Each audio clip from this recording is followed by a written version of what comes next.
பரிச்சையில விட்டு அடிக்கிற மாதிரி எங்க அம்மாட்ட எல்லா ரகசியத்தையும் கேட்டு வச்சு இதெல்லாம் பண்ணிட்டு இருக்கிற நீ இல்ல. நீ இப்போ மாட்டுவ பாரு. எங்க அப்பா தோட்டத்துக்கு போயிட்டு நைட்டு லேட்டா வருவாரு. அப்ப எங்க வீட்டுல ஒரு சம்பவம் நடக்கும். இது எங்க அம்மா கூட தெரியாது. அவர் வந்தோடனே கேட்காமலே என் தம்பி ஒன்னு எடுத்துட்டு வந்து கொடுப்பான். இப்ப நான் எங்க அப்பா லேட்டா வர மாதிரி வரேன் சரியா? இப்போ என் தம்பி வீட்டுல இல்ல சரியா? தம்பி வீட்டுல இல்ல, நான் வரேன். நீ என்ன பண்ற நான் பாக்குறேன். நான் இத மட்டும் நீ கரெக்டா பண்ணிட்டேன்னு வச்சுக்கேன், உடனே நம்ம வீட்டுக்கு கிளம்புறோம். நீ எங்க அப்பா மனசு ஈஸியா மாத்திடுவேன்னு நான் ஒத்துக்கிறேன் சரியா? நீ பாஸ் ஆகலாம், நீ இப்போ தெரிஞ்சிடும். வரேன். மாப்பிள்ள ஆண்டாளு என்னவா இருக்கும்? இருமா. ஒருவேளை அந்த தம்பி அவங்க அப்பாக்கு சரக்கு எடுத்து வந்திருப்பாரோ? ஹலோ, சும்மா ரொம்பலாம் திங்க் பண்ணாம இரு. நடக்கிறத வேடிக்கை பார்க்கலாம். டேய் பாண்டே, டேய் பாண்டே. ஐயோ, நான் தானே பாண்டி. டேய் இப்ப நீ வீட்ல இல்லடா? ஆமாங்க. டேய் பாண்டி எங்கடா போன? மாமா மாமா, என் புருஷனும் பாண்டியும் வந்து டவுனுக்கு போயிருக்காங்க வேலை விஷயமா. டவுனுக்கு எதுக்கு போன அவன்? நான் இன்னைக்கு நான் தோட்டத்துக்கு போவேன்னு தெரியாது அவனுக்கு. அவங்க போனா என்ன மாமா? அதான் நான் இருக்கேன்ல மாமா. நானும் உங்க மக மாதிரி தானே. ஒரு அப்பாவா உங்களுக்கு நான் இதை செய்ய மாட்டேனா? மாமா கால் நீட்டுங்க மாமா, நானே உங்க பொண்ணு தைல தேச்சு விடுறேன்.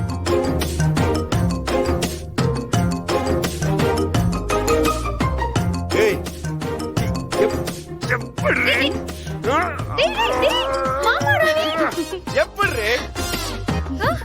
எப்படி கண்டுபிடிச்ச நீ? சரியான தில்லாலங்கடி நீ. எப்படி கண்டுபிடிச்ச நீ? சொல்றீ கேக்குறல்ல, சொல்லு. ஐயோ மாம்ச, ஒரு சின்ன தைலத்துக்கு அவங்க அப்பா இவ்வளவு அடிக்டா இருக்காரு. என்ன இவ தைலத்தை போய் சின்ன மேட்டர்னு சொல்றா? இவ ஒரு தைலத்துக்குலாம் எத்தனை பேர் அடிக்டா இருக்காங்க தெரியுமா? அம்மா எனக்கு எதுவும் வேண்டாம்மா, நீ சாப்பிடு. அம்மாக்கு வாமிட் வர மாதிரி இருக்கு, ஏதாவது சாப்பிட்டா வந்துரும். நான் சோடா குடிச்சுக்கிறேன், நீ ஏதாவது சாப்பிடு. எனக்கு பிஸ்கெட் மட்டும் போதுமா?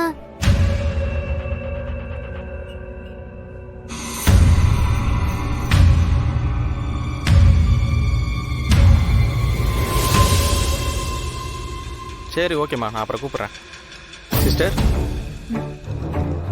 நீங்கள் தானே சிஸ்டர் கொஞ்ச நேரத்துக்கு முன்னாடி ஹாஸ்பிட்டலில் மயங்கி விழுந்தீங்க? ஆமா. நான் கேட்குறேன்னு எதுவும் தப்பாக எடுத்துக்காதீங்க. இந்த ஹாஸ்பிட்டல் யாராவது உங்களுக்கு வேண்டப்பட்டவங்க இருக்காங்களா? இல்ல, என் வீட்டுக்கார் இங்க வந்திருக்காருன்னு சொன்னாங்க. ஆனா வந்து கேட்டா அவர் இங்க வரவே இல்லைன்னு சொல்றாங்க. இந்த ஹாஸ்பிட்டல் நார்மல் ஹாஸ்பிட்டலே இல்லை. இங்கே வரவங்க நிறைய பேர் பணக்காரவங்க தான். அவங்கள நிறைய பேர் உண்மையான அட்ரஸ் சொல்றது இல்லை. நீங்கள் மாசமாக வேற இருக்கீங்க, குழந்தைய வேற கூட்டிகிட்டு அலையிறீங்க. வீட்டில் யாராவது பெரியவங்க இருந்தால் கூப்பிட்டு வந்து பார்க்கலாம்ல. உங்கள் புருஷன் ஃபோட்டோ எதுனாது இருக்கா? எதுக்கு? இல்லை, இந்த ஹாஸ்பிட்டலில் தான் நானும் வேலை பார்க்குறேன். நீங்கள் ஃபோட்டோ காமிச்சிங்கன்னா இந்த ஹாஸ்பிட்டலில் வந்திருக்காரா இல்லையான்னு பார்த்து சொல்லுவேன், அதான். ஒரு நிமிஷம்.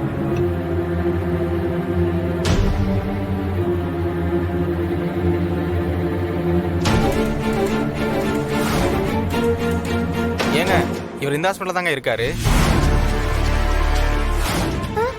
3 நாளா இங்கே தான் இருக்காரு. நானே நிறைய வாட்டி பார்த்துருக்கேனே.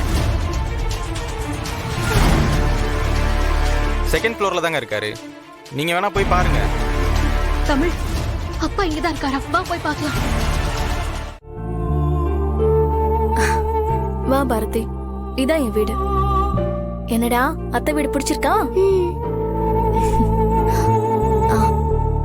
என்ன பாரதி, உன் மக சரியாவே பேச மாட்டேங்கிறா? வரும்போது தானே சொன்னேன், அதுக்குள்ள மறந்துட்டியா? அதுக்காக என்கிட்டே அம்மா ஒழுங்கா இருக்கணும். அத்தை எனக்கு தூக்கம் வருது, நான் தூங்கவா? சாப்பிடாமலே தூங்குவியா? சரி, அத்தை உனக்கு தோசை ஊத்தி தரேன், சாப்பிட்டுட்டு தூங்கு. வேண்டாம் அத்தை, அம்மா ஈவினிங் எனக்கு பப்ஸ் வாங்கி கொடுத்தாங்க, இப்ப பசிக்கல. சரி, அப்ப நீ உள்ள போய் தூங்கு, நானும் அம்மாவும் சாப்பிட்டுட்டு வரோம். போ, போய் தூங்கு.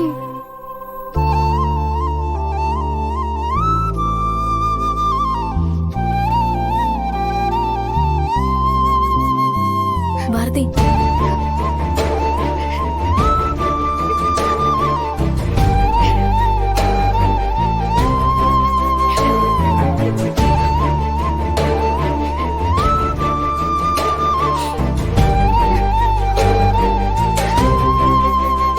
அவளுக்கு என்ன பதில் சொல்ல போறேன்னே தெரியல. அதெல்லாம் எதுவும் ஆகாத பாரதி. உன் புருஷனை கண்டுபிடிச்சிடலாம். தமிழ் அடிக்கடி என்கிட்ட சொல்லுவா, எனக்கும் அப்பாவுக்கும் ராசியே இல்லைன்னு. இப்போ அவ சொன்ன மாதிரி தானே எல்லாம் நடந்துட்டு இருக்கு.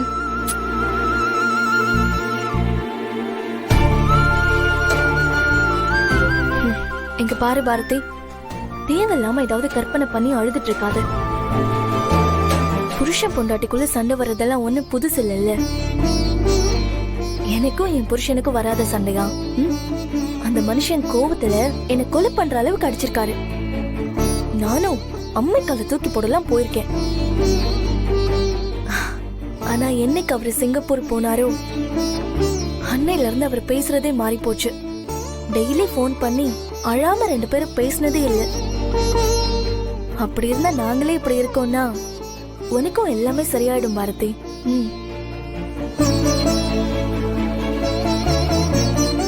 நான் ஒருத்தி இத்தனை வருஷம் கழிச்சு வந்து பாக்குறேன். உன்னை பத்தி எதுவுமே விசாரிக்காம நான் என்ன பத்தி சொல்லிட்டு இருக்கேன். அம்மா எங்க, எப்படி இருக்காங்க? பரவாயில்ல பாரதி, பார்த்த 3 மணி நேரம் கழிச்சு நல்ல விசாரிக்கிற. சாரிடி. அம்மா எங்க? வேலைக்கு போயிருக்காங்க, வர டைம் தான். சரி, இப்போதைக்கு உள்ள என் ட்ரெஸ் இருக்கு, குளிச்சுட்டு மாத்திட்டு வா, நான் தோசை ஊத்தி வைக்கிறேன்.